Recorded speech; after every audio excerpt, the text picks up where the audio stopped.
messing around. Time you straighten right out. Better think of your future, else you wind up in jail.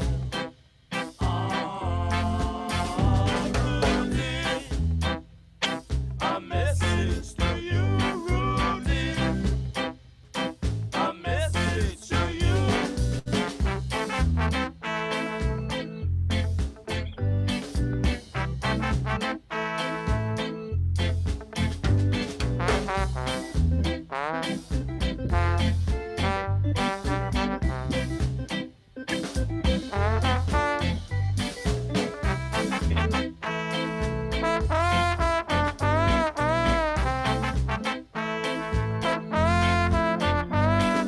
Stop your messing around. Better think of your future. Time you straighten right out. Creating problems in town. Rudy, a message to you, Rudy. A message to you, Rudy. Oh, it's a message to you, Rudy. Yeah, it's a message to you, Rudy. Yeah, it's a message to you, Rudy. Oh, it's a message to you, Rudy.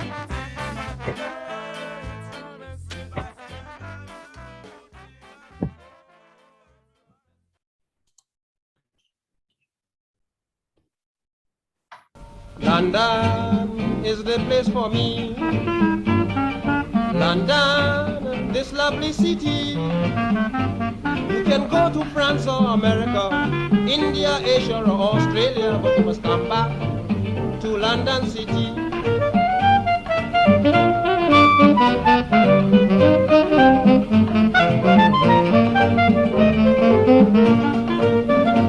Well, believe me, I am speaking broad-mindedly. I am glad to know my mother country. I've been traveling to countries years ago, but this the place I wanted to know. London, that's the place for me.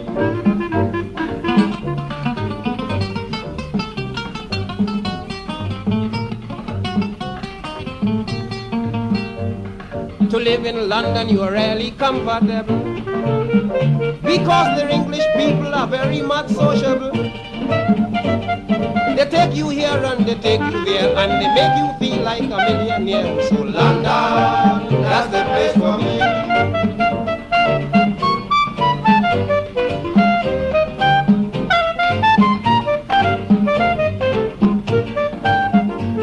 At nights, when you have nothing to do, you can take a walk down Shaftesbury Avenue. There you would laugh and talk and enjoy the breeze and admire the beautiful scenery of London. That's the place for me.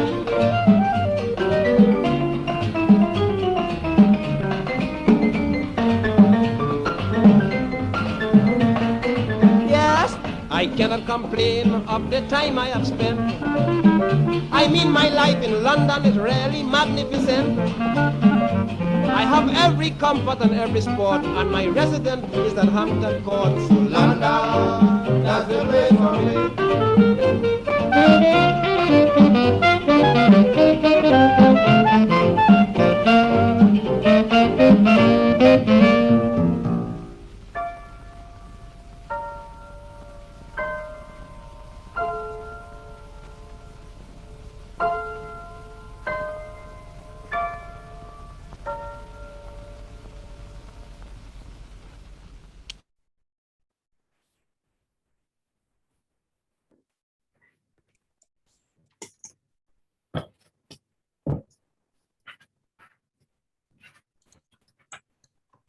Hello, Clive. I think you're on mute. Sorry.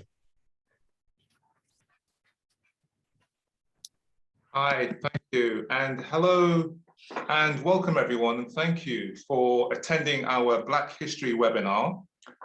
Today's theme is Windrush Justice. And so before we begin, I'd just like to introduce you to the Unity in the Community team, UITC abbreviation. So just to say that my name is Clive Foster and I'm a UITC director, and I'm really passionate about racial injustice issues in our community. More recently, I'm specialising in the response to the Windrush scandal. And I'm also the chair of the Nottingham Windrush Response Project, which is based at the Pilgrim Church in the Meadows in Nottingham.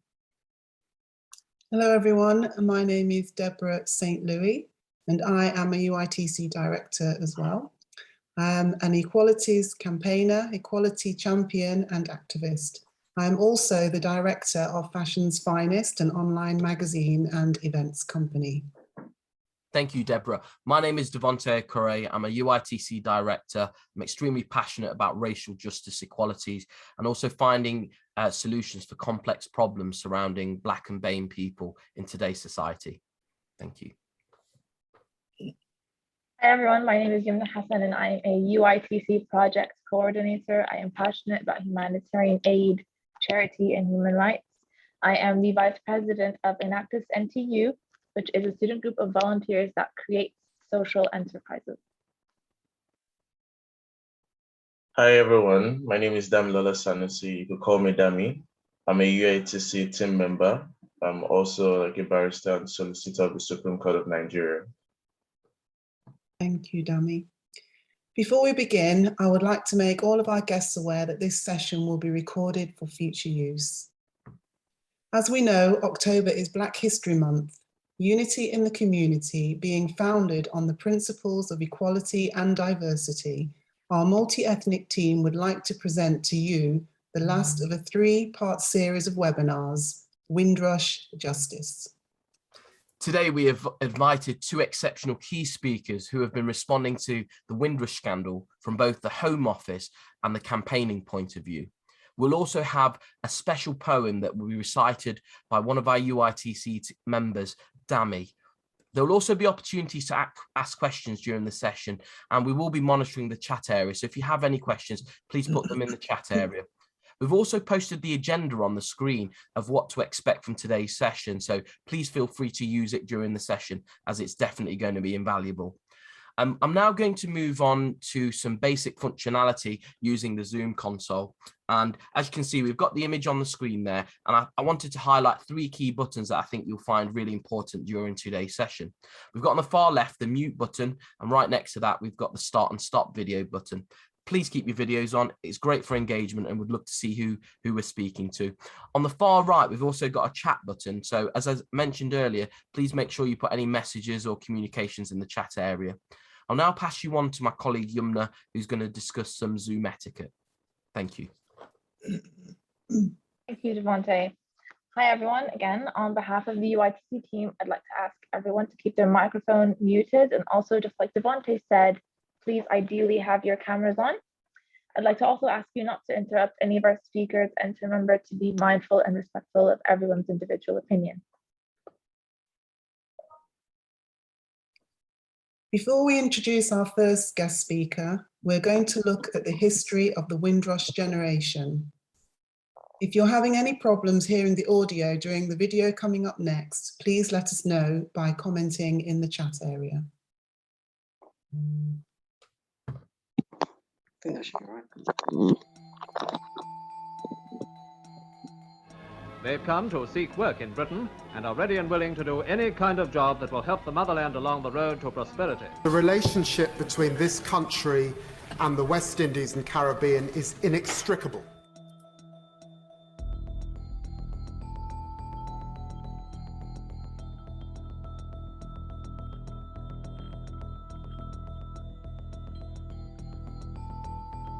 When my parents and their generation arrived in this country under the Nationality Act of 1948, they arrived here as British citizens.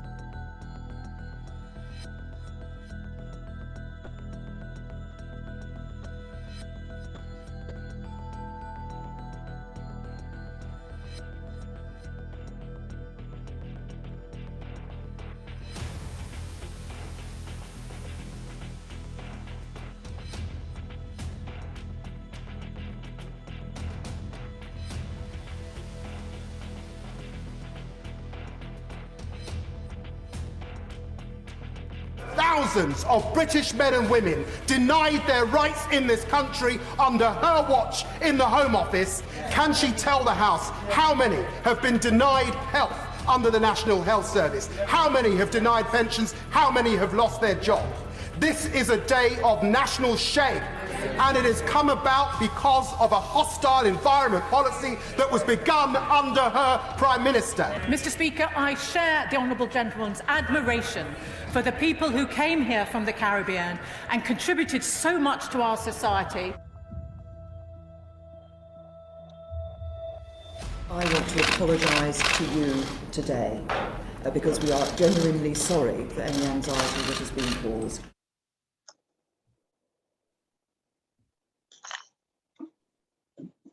I hope you all found that video thought-provoking because it transitions very nicely into the next segment of today. We are going to be introducing our first key speaker for the evening. So please ensure that you have your microphones muted.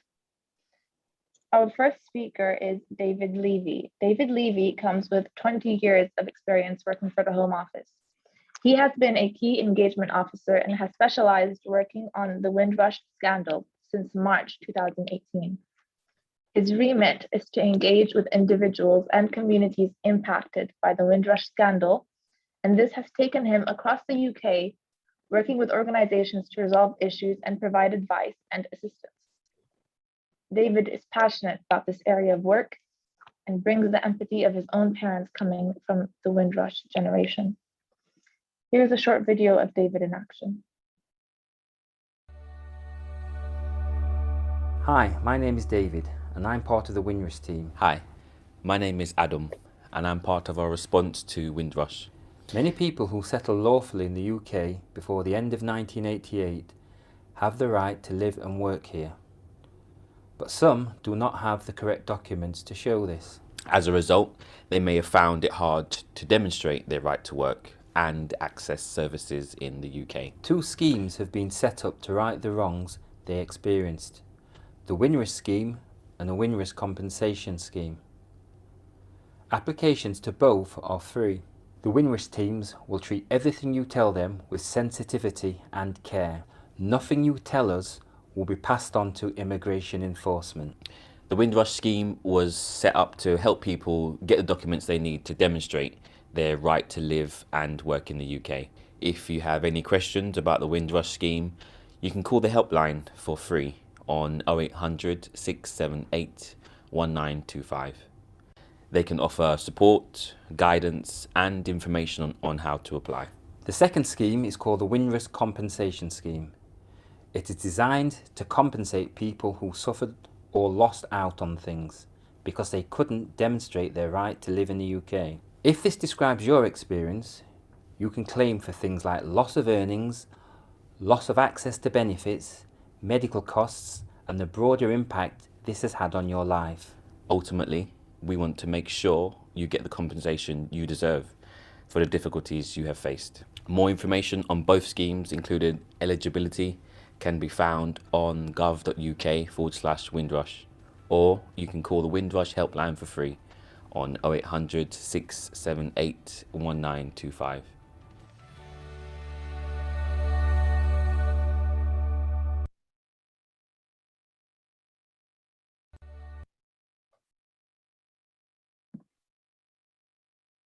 Well, we're going to be introducing David now. So David, do come off mute, and again, welcome to you to this Windrush Justice seminar, webinar. And David, before we get into the work that you've been doing professionally and personally, tell us a little bit about yourself. And we mentioned there the introduction about your parents coming from the Windrush generation, but tell us a little bit about your background and why you were passionate and are passionate about this work, and then we can get into a little bit more about the work that you've been doing. David. Okay, thank you very much, Clive. Good evening, everybody, and sincere thanks for having me tonight. I shall try and be brief and to the point. One of my issues I have when we talk about things like this is I do get carried away sometimes. So please tell me to shut up if I'm rambling too much or I'm going on too much. But a bit about me. I've been involved with the Home Office for 20 odd years. I know I don't look it, but I am I'm a senior citizen now. My parents, they came here from Jamaica in 57 and 59 respectively. So I myself am a first generation child of Jamaican heritage, direct Jamaican heritage. And for like many people, we went through the same issues which a lot of people from the Caribbean and the Commonwealth suffered. The classic no blacks, no dogs, no Irish kind of things. My dad recounted stories of him going to certain drinking establishments and being turned away, probably for his own good, but obviously being turned away on the very, very basics of colour. I remember consistently my mother having to almost apologise for having words with people on streets, and for days having to apologise. And it always seemed to us that we were making ourselves like secondary citizens. But one of the things my parents always said to us was that Jamaica is our home. We've come here to work, but we hopefully want to go back. So we're just trying to basically keep your nose clean. David, keep your nose clean. This is the country we're trying to forge a life for you in, trying to forge a life for all of us in. So let's just try and do what we can. So from a very early age, I was always brought up to be very respectful, very understanding, very appreciative of our hosts, which is what virtually every parent would have taught their kids. So the investment in the country for ourselves from a personal perspective was always 100%. And that's why for me, when the scandal broke, it brought back a lot of memories of the issues and the challenges which my parents had faced, my uncles and my aunties had faced, and it always gets me in the throat, because our people are human beings. We're no better, we're no worse than anybody else, but the whole scandal seemed to put us back as if we were second class. And that's always been something which has been, for me, a real issue. Please understand, I am first and foremost here on this platform on Home Office, but I have to be also true to myself in the sense that, and some of the feelings I express are my own personal feelings. So don't quote them as David Levy Home Office, quote them as David Levy. That is why I was so passionate to be involved in the Windrush scheme, because I wanted to help people who I knew personally, and as a consequence of that, there must have been so many others, get some sort of justice, get some sort of recognition for what we always took for granted, because it was a fact. People came here as citizens, and for reasons beyond their control, because not many of our people would have been that up on the fact that they needed to register in the 80s or whatever. They came, I know, this is one of the striking memories I've always had, was way back in the 80s. I mean, to be fair, my mum and father did get registered, and they got registered in the 80s. But I always remember my mother and father, and my dad especially, he was cussing. Well, he was really annoyed, because he was saying, why do I have to pay this money? I think it was about 80 odd pounds. And if you think about it, in the 80s, 80 odd pounds for a labourer, and my mum was a kitchen assistant all alive, that's not big money. I was one of 7, so you can understand we were never flush with cash. We never had a car, we never had anything like that. Our holidays were with our local church, day trips to Blackpool or whatever. So having to pay all that money, and my dad said, I've got a passport, I've got a British passport. My mum said the same. Why are we having to pay money? And that's one of the memories. It's always stays with me about all this. So when it all broke and I found out that so many people were affected for reasons they had nothing to do with about, or nothing they could do about, that really was, and that still remains, a passionate driver for me. Don't get me wrong, the Home Office is wanting to try and rectify things. I can honestly say that. But the Home Office, has got a lot to do, because it created the issues. So I will always be in a position to actually understand and appreciate people's upset and anger, because I understand it for myself. So if people are angry and are upset and they voice it at me, I can understand that, because I am a Home Office representative. But please understand, I understand what people are saying, because I feel the same things. I know my uncle passed away. He didn't make a claim, and I know he was directly affected.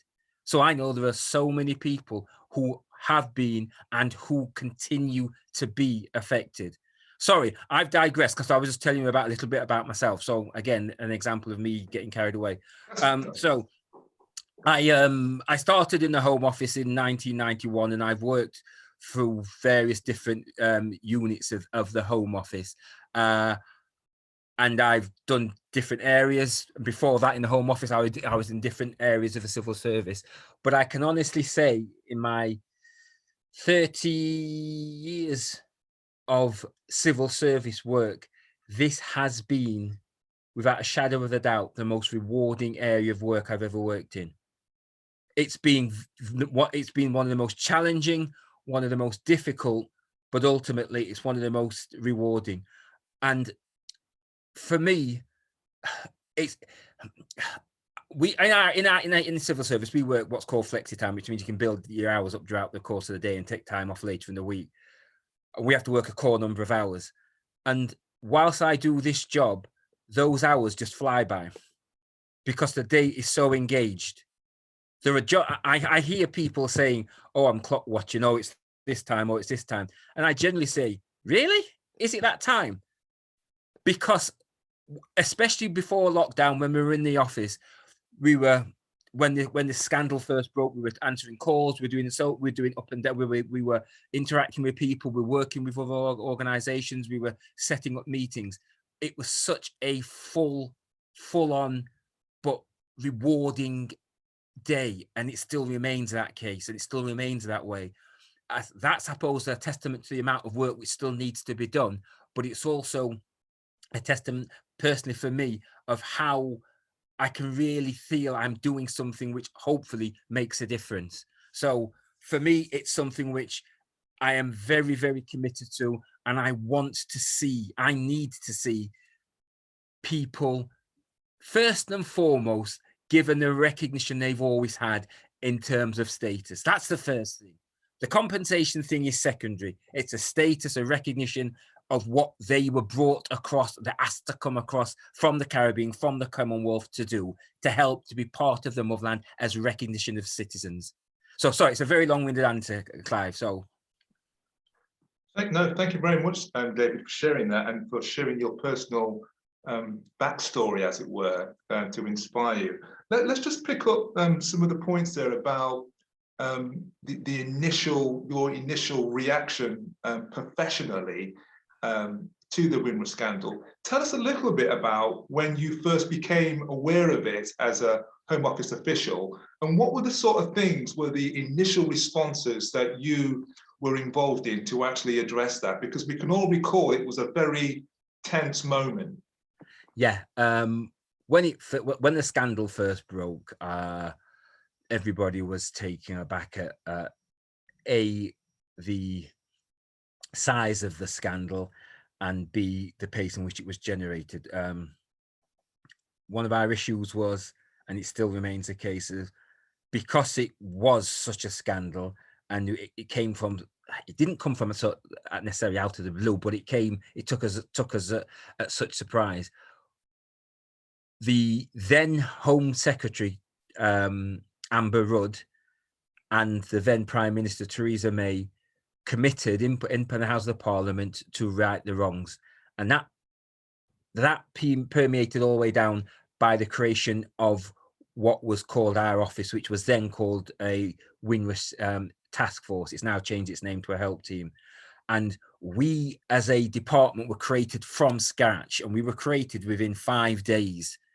And we initially set up a call center, which still remains, which is that number which is repeated often on the video which was played before. And we were set up to handle all the inquiries which people had in and around the Windrush scandal. And understand, we were doing this very much off the hoof. We were set up in 5 days. We were up and running. We were taking calls. We were trying our best to answer questions. And let's be right about things. When it first broke, the levels of confusion, misunderstanding, fear, anger, all those levels were at a maximum. So our staff, when they started, and I was managing a lot of the staff, were just bamboozled by a lot of the queries, because people were generally asking questions, and a lot of the staff initially themselves didn't know answers because it would taken us by at such a pace. But, and this is one of the things I'm always proud of, we always endeavored to provide a service in terms of actually talking to people. One of the massive things the Home Office has been accused of, and is now trying to change culturally, is being receptive to people as people. For so many years, the Home Office has been characterized as viewing people as a number, a reference number, whatever it is. Because of the scandal, it's changed how we operate and how we want to operate. So viewing people as people. And this sounds to most, should sound to people like it's not rocket science. You should treat people as people.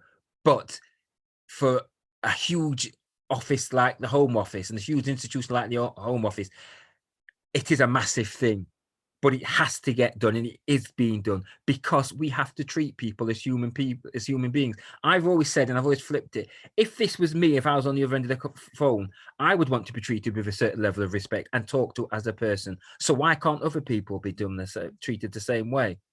So our reaction was to do that, was to actually try and initially talk to people and reassure about what was available to provide a help and service. But I've got to be clear on this. We also needed to spread the message to everybody and as wide a field as possible.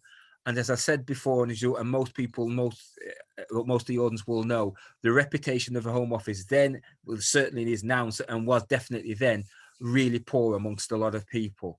So if we'd have tried with the best will in the world to advertise our own services on media or whatever, people would have been very, very skeptical. So one of the most essential things was having partnerships with other organizations who could actually vouch for us. So we set up, when I was involved in working with community leaders, with churches, with MPs, with anybody who had social standing in communities who would be willing to work and vouch for us, because it was only by their interaction and their involvement were we going to be able to get a foot in the door to talk to people. And that's why, and I don't want to name drop, but I will, I'm forever grateful for the involvement with Clive Foster and the Bishop Desmond Jaddoo, because they were two of the most, certainly the people reacted and came to work, partner with us initially. They would have, a couple of the people did it at the very get-go, and they have remained committed and to work and to support us throughout the last 3 years through very, very testing times. So I'm genuine in my appreciation of their involvement, because I know if it wasn't for their involvement, our effectiveness would just not have been as good as it has been, simply because we wouldn't have the level of support. And that is invaluable in the community. We need that support, and groups and bodies have been that stable support. And when I say through trying times, I know that they themselves have been through trying times working with the Home Office, but I am so very, very grateful that they've been willing to put up with the Home Office being the Home Office and still support us. And it's a testament, and you have my heartfelt thanks for that, because it is really, really, really appreciated. David, thanks for that. We know that being a a black person working in a major organisation, and the scandal broke.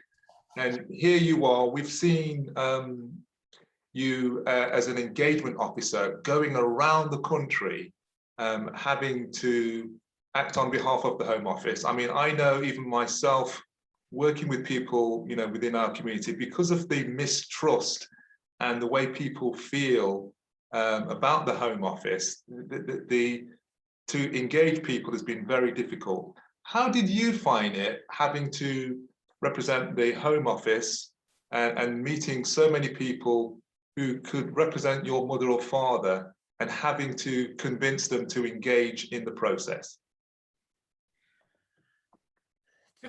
It was challenging, but it was something which I've always said was something which I was always willing to do because I was so personally invested in it. Because I would sit down and I'll give an example. There was an event which Bishop Desmond Jaddoo organised in Birmingham, and on our outreach events, we sit and we talk to people on a one-to-one in privacy to allow them to offload and receive the support they need. And I remember I was speaking to one lady, an elderly West Indian lady. She must have been about 85, whatever. We had a conversation, a really helpful, really good conversation, about 20, 25 minutes. And after that, she stood up and said, "Thank you, David. Thank you very much for coming and helping." And I felt two emotions. I felt one, pride that I could actually help her, but the other was a sense of shame that this lady, who could have been my mother or my auntie, was having to be in this position where she's having to come to this event to actually fight for her to get status and recognition. And that's always been something which has always remained with me. So even when I'm having challenging conversations and people are saying, "David, you're a coconut," or "David, you're whatever," I have to take that, because at the end of the day, that's people's upset. But it does not detract me from the fundamental thing of saying, if I can help, even if I can help only one person out of a whole 6 months rectify their status, that's good enough for me. That's always been my driver, and it always will be. And the day it ceases to be the driver, I think is the day I need to go somewhere else, I think. Thanks, David. We're going to just kind of coming down now to probably a couple of final points where you may want to elaborate on. So from your point of view, David, where do you see the next steps are in terms of what the Home Office is doing with regards to Windrush Justice, and how do you see yourself in this, and what do you think needs to be happening? Well, I think the Windrush help team, it's a big team, and part of it is the Windrush engagement team, which I am part of, and there are lots of initiatives and work which it is currently doing, and it needs to continue doing that. What it needs to do is continually look to disseminate information, get the message out, get the word out to all people that they're just a general bread for this scheme. Because one of the things which has happened as a consequence of the scheme being called the Windrush scandal is that people have often assumed that it's really just for the Caribbean descendants, but it isn't. The criteria essentially for Windrush is simply in terms of when people came to the country, and that's always been something which has, I can understand why people have assumed it is just for Commonwealth people, but it isn't. The criteria is essentially people coming here before 1973 or people coming here after 1988 with settled status.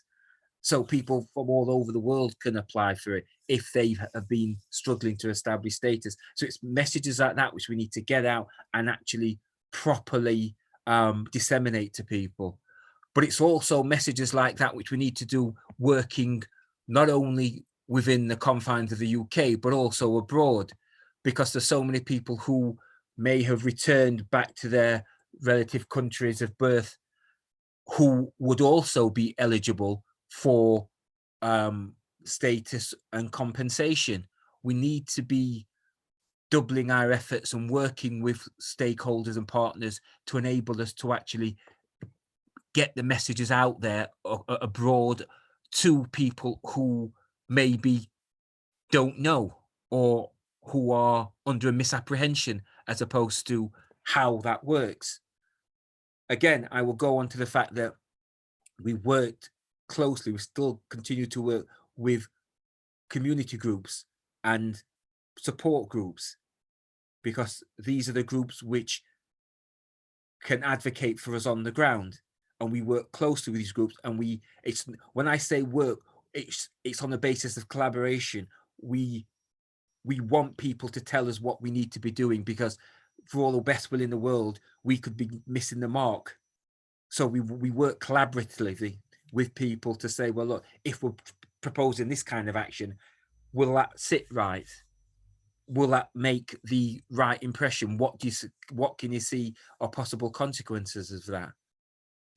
There are things which we've done. I mean, we've done what's called a community fund, which is being a fund which has been set up to pay community groups to publicise and conduct outreach on behalf of the Home Office in relation to Windrush. That's been a pot of money of upwards of £500,000 to a number of community groups. The second lot of that money is being processed now for people who put bids in. So they are real things which are working on the ground, but they are things which need to continue to happen. We need always to be mindful of who we are dealing with. We are dealing with real human beings who have suffered losses which we will never be able to compensate for. But we need to be showing our willingness and our dedication to actually want to help and want to assist. So my work and my wish is that for us to continue engagement, continue working. Obviously, the pandemic has reduced our effectiveness in being able to go physically and interact with people. Obviously, it's now done digitally, but if these green shoots of recovery in terms of the pandemic continue, I would hopefully envisage a time when we can get back out on the road, we can go and see people, and we can speak to people face to face and actually try and convey in person what I'm trying to convey here now, if that makes sense. Well, David, thank you very much for your insight and sharing of that, and for what you have been doing to ensure justice for the Windrush generation, and the work that you have been doing. If you do have any questions, please do put them in the chat or email us, and we'll get them across to David, and you can do that as well. We will pick those up either in the chat or do email us, and the link will be there. And I want to thank you again, David, for your presentation with regards to your work in bringing Windrush justice. Thank you. Thank you once again, David. That was very eloquent and a really great overview of what the Home Office is doing currently to support the Windrush activity, which is much needed, as we all know. We're now going to move on to hear a very, very special poem from one of our writers here, and one of our very talented lawyers that we've got on the team, Dami. The poem is entitled "Leaving Home for Home, Windrush Leaving Home for Home." Thank you. Thank you, Devonte.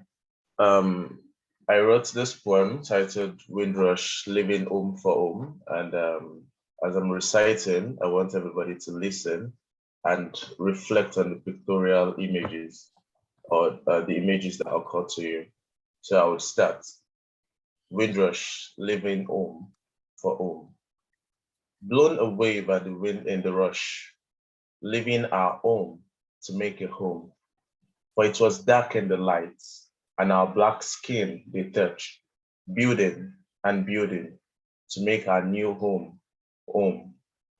The toiling and moiling of our eras past were left on a quest to become heroes ourselves, sailing in colonies like a harvester ant, leaving all behind, paying no attention to the locals' negative bans. We brought our children, our lovely boys and girls, for all we cared about was the future, based on the promise attached to the mandate to serve.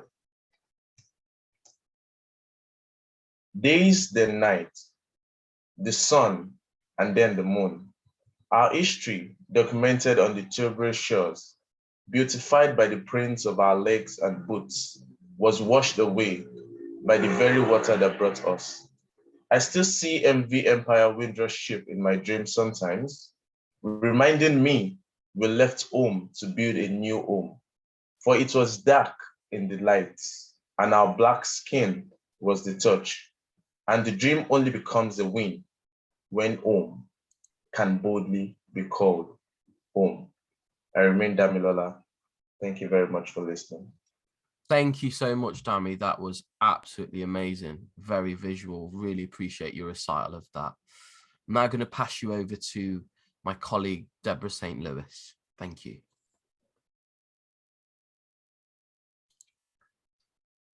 I think you might be on mute there, Deborah. Sorry.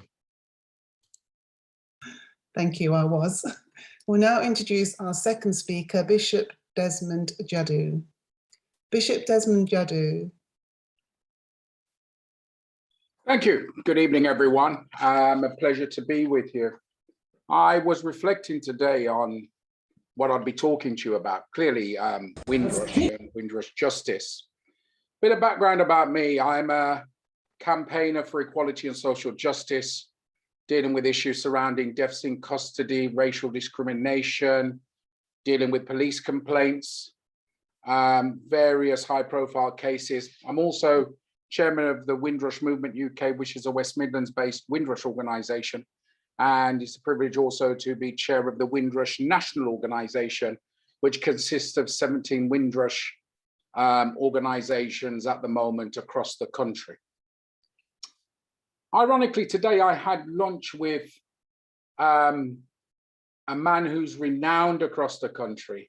He had a travel agent called Uncle Sam Travel, came from Jamaica with nothing as a part of the Windrush generation, and ended up having one of the largest Black-owned travel agents during the 1970s and 80s in the country, with various branches across the country as well. And we were chatting about his journey and chatting about the work that's got to be done with Windrush. Because the first thing that struck me is the Empire Windrush landed here, docked here rather, at Tilbury on the 22nd of June 1948, as illustrated in the video.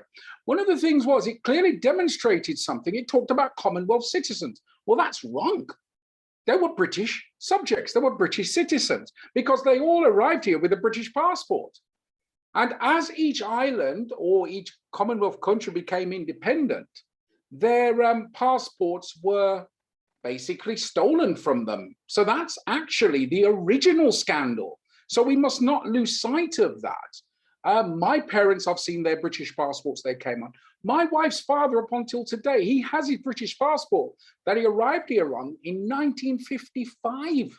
And he's got it wrapped in plastic because he said, here's the proof I was British, and here's a scandal showing me his naturalization certificate, saying I had to buy this back after it was stolen from me during 1980. So that's the first scandal. The scandal isn't 2012 hostile environment. In fact, if the truth be known, the scandal was when the Empire Windrush was sailing into Tilbury and they were using the N-word to describe the people on there. The scandal was no blacks, no Irish, no dogs. The scandal was you can't have a room, no room at the inn. The scandal was leaving their fantastic countries back in the Caribbean and actually sleeping in an underground tube station, being de-skilled, people coming here as school teachers and ended up sweeping factory floors, for example, having fantastic, and I do say fantastic, job titles such as laborers and cleaners and domestics. That time they were qualified to do far better. Teachers arriving here and being told, you know, they're teaching GCSEs in the Caribbean, you know, Oxford University syllabuses, Cambridge University syllabuses, then coming here and being told your teaching qualification does not allow you to teach in the UK. So you'll have to go do piecework in a factory instead. That's the scandal. De-skilling people, alienating people. The discrimination that the Windrush generation had to put up with was quite immense at that time. I mean, where you are in Nottingham, I think it was 1958, it all came to a head, you know, with the St. Anne's uprising. I know about Nottingham for the simple reason 3 of my uncles, when they came here, they worked at Gegling Colliery. One of them actually had a brain tumor and died underground back in 1980. The conditions that people had to work in was scandalous because they were given the jobs that no one else wanted to do. And that's impacted upon our elders. You know, I know of a few of our elders working at Dunlop here in Birmingham. And what happened to them was they ended up, people thinking they've got prostate cancer, they actually ended up with bladder cancer and dying of bladder cancer as a result of the conditions that they were working in the 1960s and the exposure to chemicals with no real protection. That's scandalous. If we wind the clock forward, the 1971 Immigration Act, if we look at history, it was brought in particularly to protect, according to popular opinion, people from the Commonwealth as Britain was joining the EU. And it's amazing that the Windrush scandal broke during Brexit. So we are on a carousel here. But importantly, what we have here, the video talked about the hostile environment in 2012. That actually began in 2010 with the changeover between 2010 between Alan Johnson, who was the then Home Secretary, and the changeover to Theresa May. But remember, all of this is powered by the 2007 Borders and Immigration Act, which made it easier, which gave immigration very similar powers to the police, being able to detain people, being able to carry out raids, being able to stop people and ask them for their status because it introduced biometric cards. It made it easier with memorandum of understandings with varying countries to deport foreign criminals, for example. The hostile environment today is still based upon the 2007 Act, which was sadly brought through by, and I do say sadly, a Birmingham MP whose constituency has even up to today an 80% Black and Asian population, Liam Byrne. He was the immigration minister at the time, and he introduced that bill and got that bill the royal assent.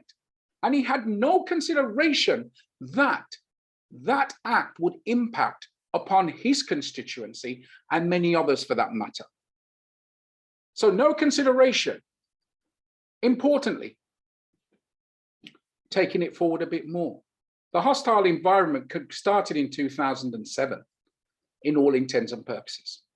The Conservative government came in and said, whoops, great idea, let's crank it up. And that's what happened.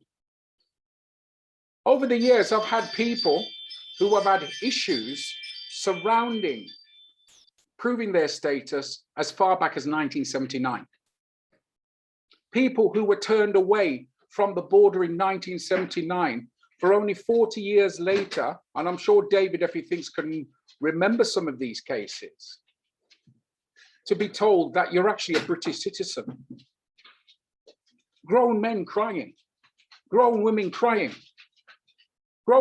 because they can't get their mother back into the UK, because they've been told you've been out of the UK for far too long. Thus, despite having their pension paid, their old age pension paid into a bank account, having their works pension paid in, they've been out of the UK too long, only then to we get them back here, only to be told you're a British citizen.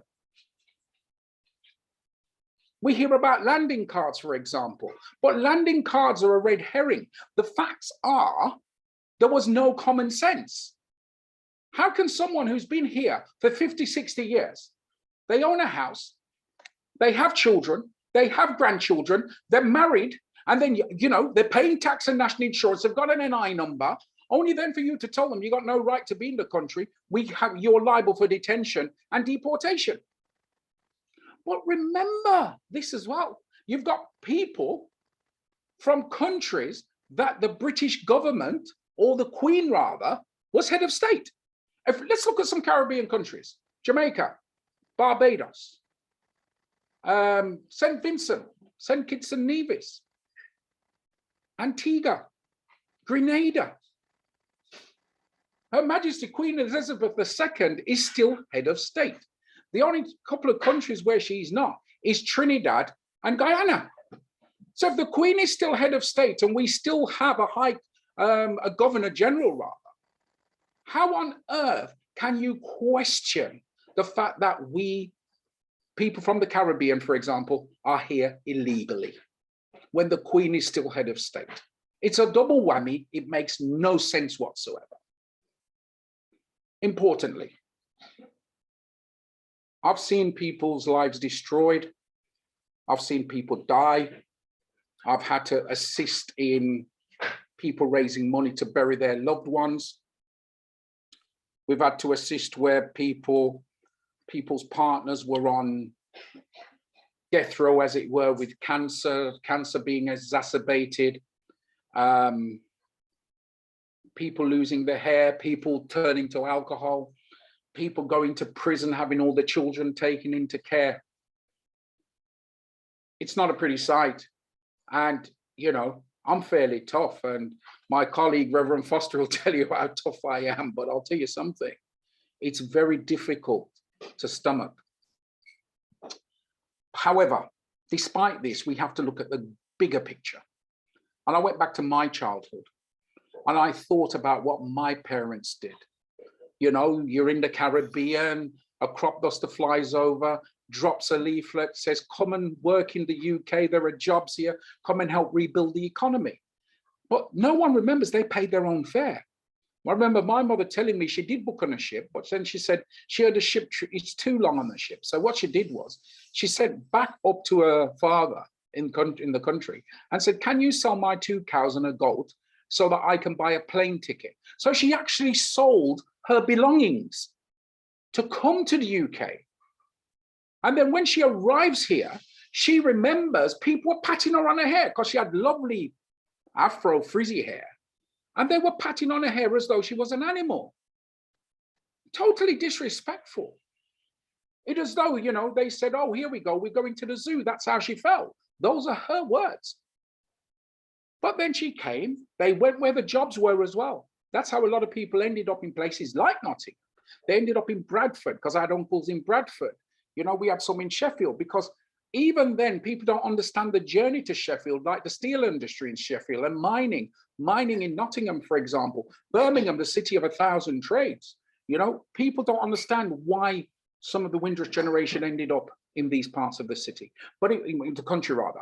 But importantly, there was no common sense at the Home Office.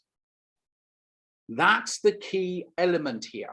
There were no alarm bells ringing. This is why Wendy Williams in her report has talked about, you know, there has to be an education process. Now, I'm going to be really controversial. I'm speaking on a Black History Month event, and I've contributed to a couple of events. I'm not a great believer in Black History Month. I'm a great believer in our Black history, but not Black History Month. Our history is every single day of the week, and it's important that our history is captured back on school curriculums to avoid another Windrush scandal. Our own children are killing each other because they don't even understand their journey. Just imagine when there was a shift system on beds, whereby, you know, no Blacks, no Irish, no dogs, so you got a shift system on a bed. Just imagine their grandparents could have been sharing the same bed, you know, at different times, of course, but they would have been sharing a bed. Just imagine, my wife's mom's from Barbados. The main church in Barbados is the Anglican Church, a Church of England. Up until today, one of my wife's older sisters, she sings on the choir at St. Philip's Cathedral in Bridgetown. But just imagine, when they came here, they went to one church in Aston, Birmingham, they were fine. When they moved to Edgbaston, they went the Sunday morning and were told, please don't come back, you're upsetting the congregation. Isn't that scandalous in itself? The point I'm making, our history from slavery to date has been dogged by scandal. It's been dogged by discrimination. And what we must do is use the Windrush scandal to level that playing field once and for all. That's what we need to do. And Clive, do give me the nod when you want me to stop, or Deborah. Importantly, we can't sit back and take this. But at the same time, I did shout initially. I've stopped shouting now. I now have dialogue, because we need to have dialogue. We need to educate. We need to let those who are ignorant understand the errors of their ways. That's the bishop in me, because we're supposed to be heading towards reconciliation, healing, systemic transformation. We can only do that when we have dialogue, but the other party has to know they've done a wrong, not talk about it, admit it and deal with it.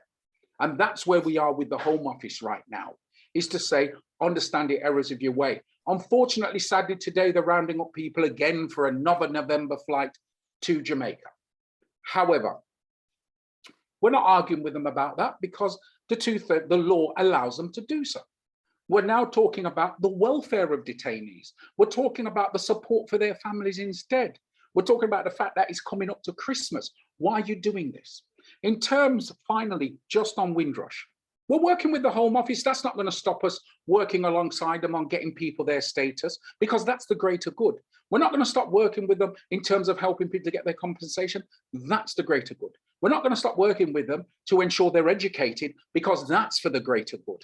But also as well, we will be arguing for reflective governance. We'll be talking about getting rid of the glass ceiling, having more people from our communities in those director positions, for example. And importantly as well, even politically, we need greater reflective governance, because clearly what happened here was total ignorance towards a contribution of the former colonies to the empire to make this country what it is today. And I'm going to stop there, Deborah, I think, because it's nearly 7 o'clock. Thank you. Thank you. Thank you for that. That was really a passionate speech, I believe, that we've had from you. We're going to come back to you in a moment, Bishop Desmond. But before we do, I'd just like to give people just a little bit of an insight into Bishop Desmond. He is the chair of the Windrush National Organisation, which was formed as a response to the Windrush scandal and is made up of 17 different organisations around the country. He's a self-motivated individual that has a passionate belief in championing the causes of equality, justice, and freedom of speech for all. And I think we've seen a lot of his passion in what he's been sharing with us today. Bishop Desmond ran as a candidate for the West Midlands Police and the Crime Commissioner earlier this year. He is also the co-founder of the UK Black political party We Matter. So thank you. We're just going to watch a short video, and then I'm going to hand over to Clive, who's going to follow up with some Q&A.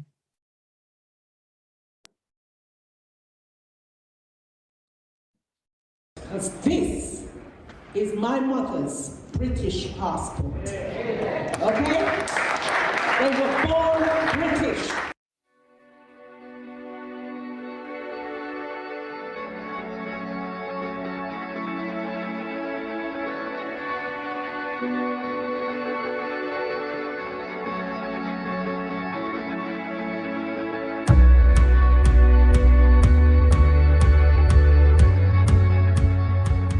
We were classed as non-British, and then later along the line they found out that we were British. Myself, it happened to me, it happened to my son. He was on the verge of being deported, even though he was born in this country, and they were ready to deport him. I feel like they've used and abused us. They've used us, they've got what they want, and then they cast us out like old shoes. That is how I feel deep down inside.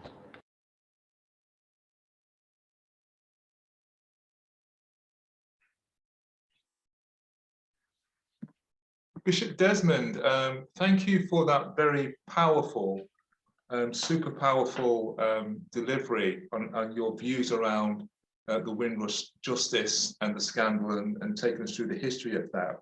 Just a quick couple of questions that we got for you. I'm very much aware you spoke about getting things right and challenging the Home Office and so forth. Can you tell us a little bit about what is your what is your views around campaigning and organising? Because I'm aware to get this moving that you were very much involved across the country in leading marches and organising community groups, and obviously even with the development of the Windrush National Organisation. Tell us a little bit of why you think organising and campaigning as communities is important in this. To really get justice, one of the things we have to do is we have to develop what I call one voice. It doesn't mean that it's one individual voice, it's the language that we're using. And I think one of the big issues we must remember is that we're dealing with what is commonly known as a disaffected community, a community that has lost hope in dealing with government, dealing with people in authorities. My God, half of our people don't even vote. But importantly, it's about galvanizing that and striving for justice. I get inspired by the journeys by people like Marcus Garvey, Martin Luther King, you know, Jesse Jackson, Nelson Mandela, John F. Kennedy, for example, because, you know, you put your life on the line to make a brighter tomorrow for our children. So what we did, we started off, the Windrush Movement UK started off from a street protest, and we ended up at the Home Office because we said we must galvanize that support. And one of the things we have as a Black community, we have something called a sleeping giant. It's called the church. Because if you look at America, the church is actually what galvanized the civil rights movement. Places like the Ebenezer Church, places like Dexter Avenue Church, they galvanized that. They galvanized the protests, but they also as well galvanized that strong pathway that ultimately led to Barack Obama getting into the White House. Importantly, we've got to stiff up a lip, and we've got a stereotypical way of behaving that we don't want to upset the norm and the status quo. The whole concept of where we are today with Windrush, because we went against the norm. We'll say, well, you've got status. Well, challenge it. Challenge every single part of it in a respectful way, but challenge it, get round the table, challenge it. Why have you got a deadline set for 18 months? We've had deadlines extended 2-3 years. Well, remember, we put on meetings and there was no fund whatsoever to assist with the meetings. We put our money where our mouth was. When the Home Office saw what we're capable of doing, they ensured that they were there then to support organizations. They set up various consultative groups because they realized they couldn't do this on their own. And that's where it comes in, is that was the first step, a realization you can't do it on your own. When Martin Ford was setting up a compensation scheme, he came to us and my colleagues, people like Reverend Foster, who's on here as well. They went to them to actually help design the compensation scheme through consultation. And Wendy Williams, she actually came and, you know, for a lessons learned review, they consulted with us as well. And there's a Nottingham case, which is in her report. And the case study number 1 is one of my cases, Gloria. Now, importantly, what we have had to do as well is to help stabilize people. But the people that were caught up in it, let them know that there is greater support for them from the community. And I think that's why we had to start that way, Clive, to ensure that people understand that we're never alone. Thank you, Bishop. Another question is around now, where do you see this going, Bishop Desmond, in terms of the next vital steps you feel communities need to be doing to be getting justice? What is your vision for the approach that needs to be taken to ensure justice for the Windrush generation? There are many things happening. We've got the Commonwealth Games coming up. There's Wendy Williams doing her lessons learned review report. There are still people who are battling to ensure that they get their applications through. What's your vision in terms of how you believe there should be justice for the Windrush generation with regards to how communities are involved? We need to galvanize more community awareness. And with the Commonwealth Games, well, if we looked at when the Commonwealth Heads of State came to the UK back in 2018, that actually helped to place Windrush at the highest profile it could have at that time with the Commonwealth Heads of State. Now, with the Commonwealth Games, we have to use that as a catalyst to actually expand the engagement which is happening. The engagement's been hampered clearly by COVID and people dying and lockdowns. We may have another lockdown coming up shortly, but we're trying our best to work around it. At the moment, the Windrush National Organisation, we're the only organisation now with monthly engagement meetings that the Home Office participates in. They don't participate because we're friends. They participate because we've earned our stripes to say, you know, we are getting the message out there. In terms of the Commonwealth Games, we're working on varying initiatives at the moment to use the Games to actually place Windrush on a much firmer agenda. The expiration of the whole Windrush scheme, there is no expiry date now, which is good. But what it means is as demand lowers, then they'll pull resources, but they're never going to close it down now. At the moment, there are no plans to ever shut it off completely. But clearly, I think resourcing over the next 3-4 years will, of course, fall off as they process claims and demand falls for this, because clearly what they've identified is that people are still reluctant to come forward. And that's the important element and what we've got to do, and working with David. And one thing I'll tell you now, I will vouch for what David says. Since working with David, I think, David, is it over 3 years now? We've had varying meetings, and no one from, I can only speak for our meetings, no one from our meetings, and we've been up and down the country, and we've got another one in Leeds next month. Importantly, no one has been detained. And we do echo that, and we give assurances of that. And that's what's important. So we've got to galvanize people to let them have that all important confidence to come forward. So every single mechanism we have to use to get to our people, because I'll tell you this now, if anyone knows, and primarily this has impacted upon the African Caribbean community more than any other community. However, it's a complex beast to deal with, in all honesty. You've got to go into the bookies, drag them out. You've got to go into the churches, drag them out. You know, you've got to even go into the blues parties and drag them out, because some people just have no interest in it, but they are impacted by it. But it's far easier for them to cocoon themselves into their lives as opposed to have it disrupted. And somehow there is still a lot of work to be done, but clearly by constant messaging and with a greater strategy of all the groups working together, we can get this done. And what does justice look like, Reverend Clive? I'll tell you what it looks like.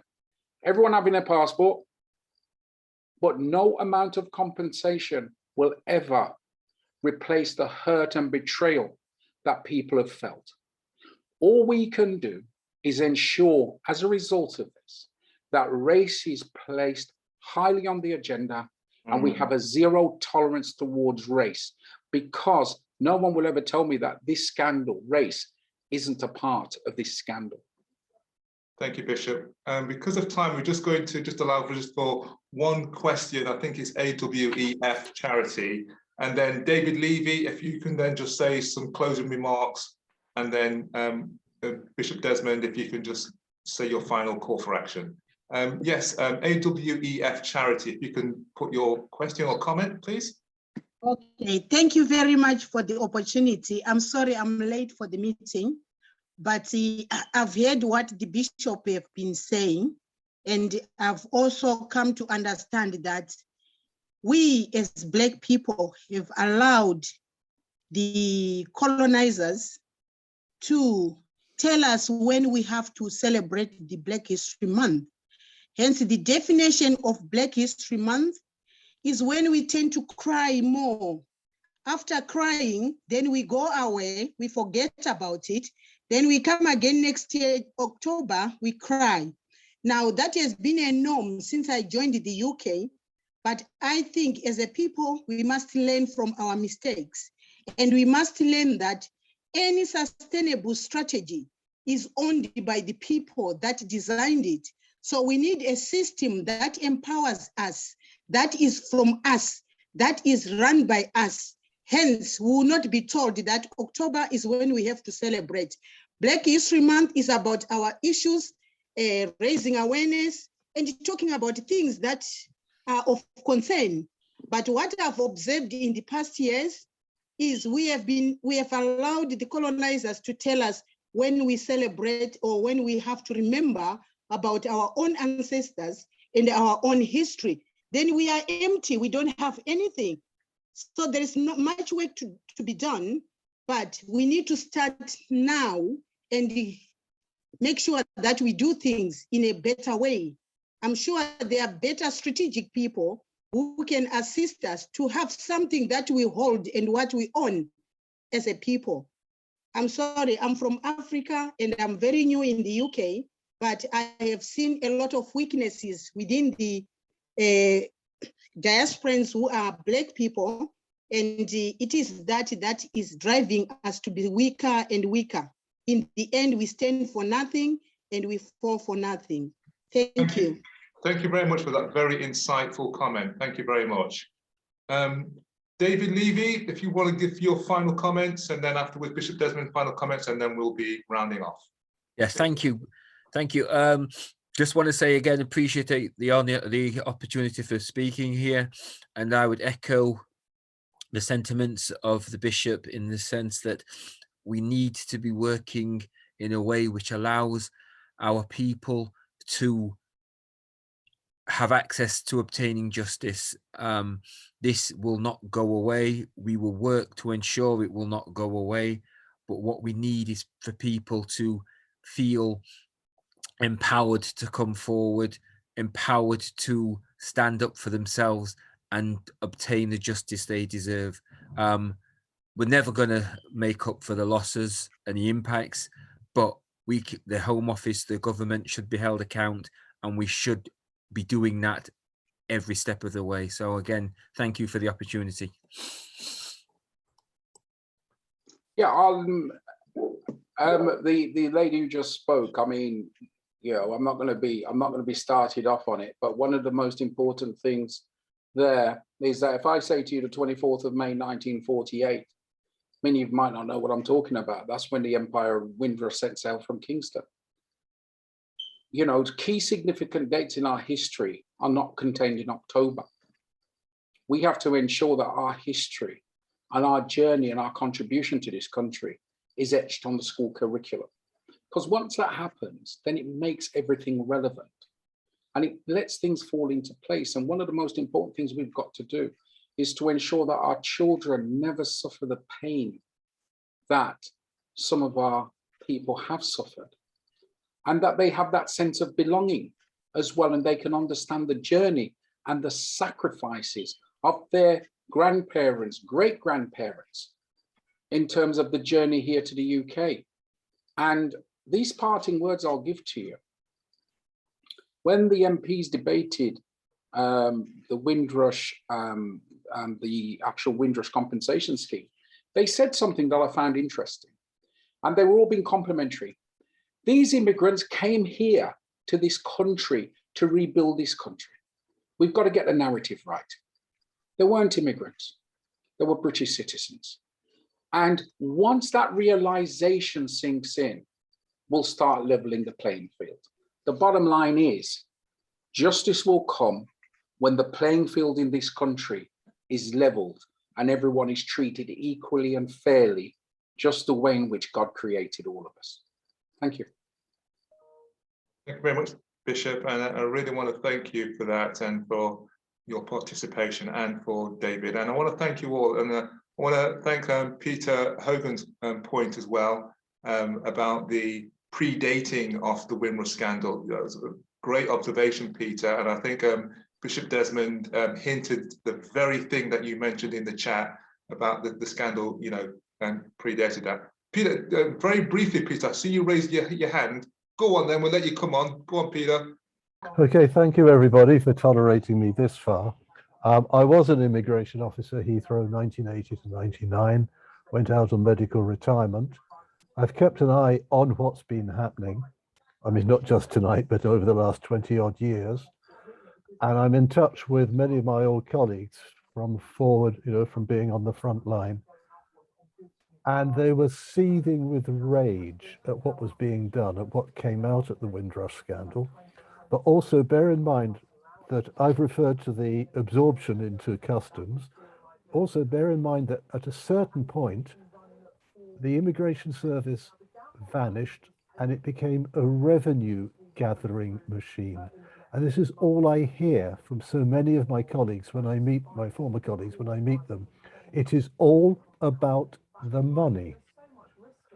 And they brought in people to management positions who had no idea of immigration work, and that laid the ground for a lot of the confusion and misery that you have so justly highlighted.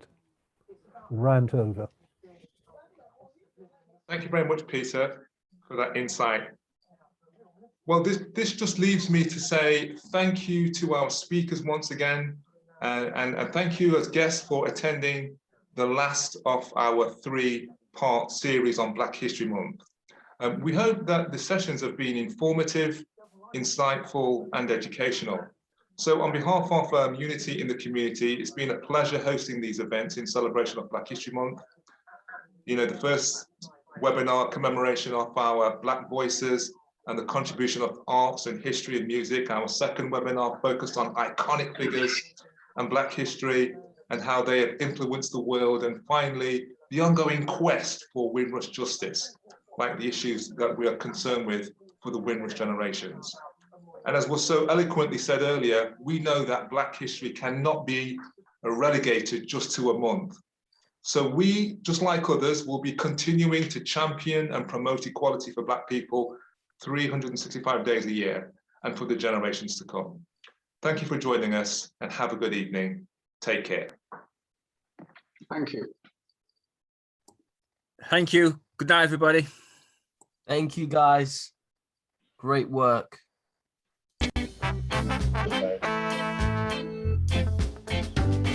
Stop your messing around.